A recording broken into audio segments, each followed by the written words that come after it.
Regardez à Hayange, on est en Moselle. Eh bien, on a appelé les retraités à la rescousse, une bouffée d'air pour la population, même si c'est évidemment une solution de transition. René Elkaïm, Stéphane Matuchet. Bonjour madame. Bonjour.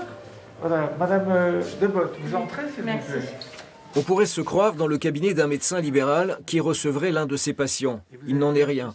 Nous sommes à l'hôpital d'Hayange. Le docteur Bernard Renaud, bien qu'à la retraite, y exerce maintenant depuis plus de 2 ans. Et il y a de bonnes raisons à cela. À 64 ans, je commence à être, entre guillemets, usé par l'activité libérale, qui est quand même une activité très prenante. Hein. Mais je n'avais pas envie de passer de 100% d'activité à 0% en arrêtant, brutalement. Donc je me suis dit, il faut amortir en douceur. Voilà. Et vous n'avez pas réussi à trouver un docteur en moyen-long ? Non.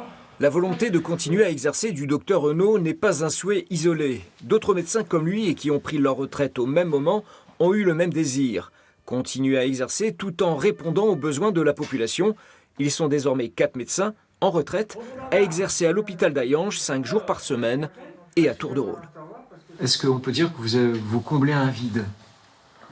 On a plus que l'impression de combler un vide, puisqu'on voit des fois des patients qui viennent nous voir en nous disant « j'ai fait le tour de 20 cabinets médicaux dans le secteur et 20 fois on m'a dit « non, je ne veux pas vous prendre, allez voir ailleurs ». Alors ailleurs, c'est nous. C'est des patients souvent qu'on ne connaît pas, qui sont en déshérence, qui sont en errance médicale et qui nous ont trouvés vraiment comme une bouée de sauvetage. Originaire de Metz, Nicolas habite maintenant Céréments-Gerzange. Lorsque pour la première fois il a recherché un médecin, tous lui répondent qu'ils ne prennent plus de nouveaux patients.